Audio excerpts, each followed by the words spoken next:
ورحمة الله.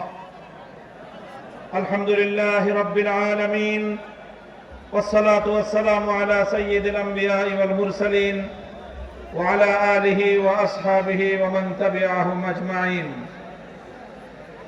আন্দোলনরত ৮ দলের চট্টগ্রাম বিভাগীয় সমাবেশে উপস্থিত ৮ দলের শীর্ষ নেতৃবৃন্দ, সংগ্রামী বীর চট্টলাবাসী, চট্টগ্রামের ঐতিহাসিক লালদিঘি ময়দানে দাঁড়িয়ে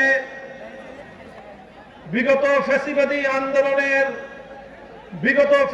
বিরোধী আন্দোলনের অন্যতম মহানায়ক হেফাজতে ইসলাম বাংলাদেশের আমির মরহুম আল্লামা শাহ আহমদ শফি, মজলুম আমির হেফাজত শহীদ ইসলাম আল্লামা জুনায়েদ বাবুনগরী রহমতুল্লাহ আলাইহির প্রতি শ্রদ্ধা এবং তাদের রুহের মাগফিরাত কামনা করে আজকের এই চট্টগ্রামের ঐতিহাসিক লালদিঘি ময়দানের জনসমুদ্রকে লক্ষ্য করে আমরা পরিষ্কার বার্তা দিতে চাই। বাংলাদেশ, আমাদের এই গরিব দুঃখী মেহনতি মানুষের রক্ত আর ঘামে গড়া এই বাংলাদেশ আর কোনদিন শুধুমাত্র বনেদি এবং বড়লোকদের বাংলাদেশে আর থাকবে না ইনশাআল্লাহ। বাংলাদেশ গরিব প্রজা সাধারণদের বাংলাদেশে পরিণত করবার জন্য যে আন্দোলন, যে সংগ্রাম শুরু হয়েছে, ইনশাআল্লাহ এই সংগ্রাম মঞ্জিল পর্যন্ত পৌঁছবে। আমরা পরিষ্কার ভাষায় বলেছি, বড় বড় রাজনৈতিক দলগুলোর পক্ষ থেকে অনেক অফার দেওয়া হয়েছে। ছোট ছোট রাজনৈতিক দলগুলোকে বিভিন্ন আসন সমঝোতার অফার দেওয়া হয়েছে। আমাদের পরিষ্কার বক্তব্য, শুধুমাত্র জমিদারদের অংশীদার সাধারণ মানুষের লভ্যাংশের ভিত্তিতে আর বাংলাদেশ চলবে না। আমরা বাংলাদেশে আমাদের অধিকার চাই, মালিকানা কায়েম করতে চাই।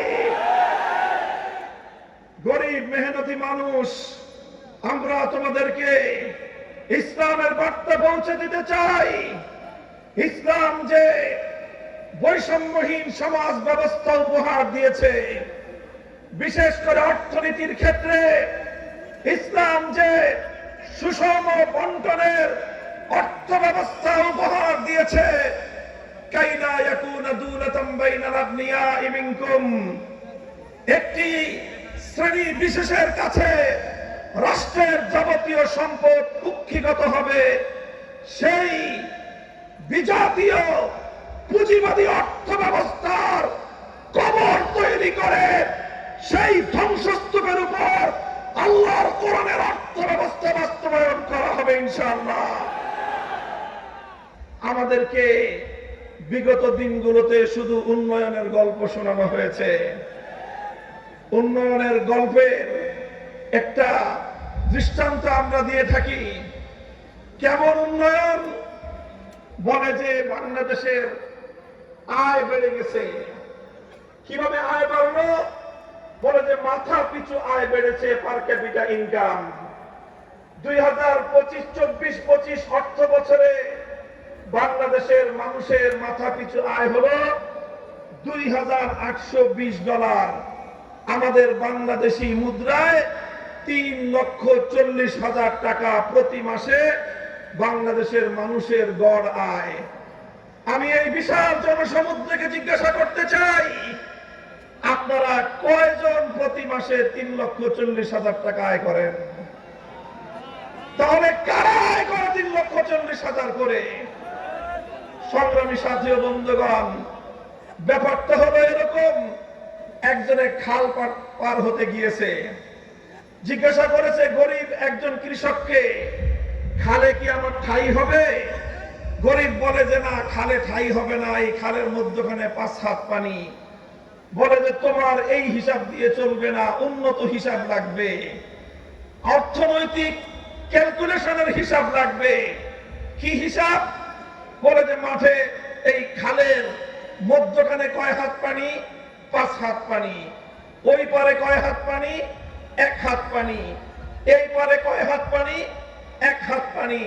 এবার তিনটাকে যোগ দাও, 5 যোগ 3 যোগ 5 যোগ 1 যোগ 1 হলো 7। 3 জায়গা থেকে স্যাম্পল নিয়েছো, এবার 7 কে 3 দিয়ে ভাগ দাও, গড় পানি দাঁড়ানো 2.25 হাত। বলে যে অর্থনীতির হিসাব বলে যে খালে গড় পানি আছে 2.25 হাত, সুতরাং 2.25 হাত পানি যেহেতু গড়ে আছে এই খাল পার হওয়া সম্ভব। আমি আপনাদেরকে জিজ্ঞাসা করতে চাই, এই গড় হিসাব করে যদি কেউ খাল পার হতে যায় 5 হাত পানিতে তার ঠাঁই হবে? ওই 5 হাত পানিতে গিয়ে সে নিশ্চিত ডুবে মরবে। আমাদেরকে উন্নয়নের গল্প শোনায়, বাংলাদেশ থেকে লক্ষ লক্ষ কোটি টাকা দুর্নীতি করে দুর্নীতিবাজদের আকাশ চুম্বি আয়, সাধারণ মানুষের নাভিশ্বাস ওঠা, দারিদ্র সীমার নিচে বসবাস করা সেই জনতার আয়ের সঙ্গে গড় হিসাব করে পার ক্যাপিটা ইনকাম দিয়ে মাথা পিছু আয় দিয়ে বাংলার মানুষকে বারবার ধোঁকা দেওয়া হয়েছে, প্রতারণা করা হয়েছে।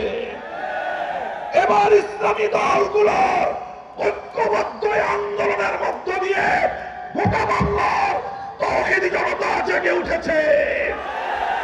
ভারতবাদীর রাজনীতি আর বাংলার মাটিতে চলবে না।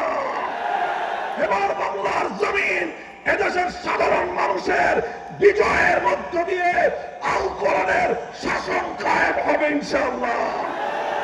কোরআনী অর্থ ব্যবস্থা, আল কোরআনের বিচার ব্যবস্থা, ইসলামের শাসন ব্যবস্থা, ইসলামী শিক্ষা ব্যবস্থা বাস্তবায়নের মধ্য দিয়েই সোনার বাংলাদেশ আমরা গড়ে তুলবো ইনশাআল্লাহ। আপনারা ঐক্যবদ্ধ থাকবেন তো?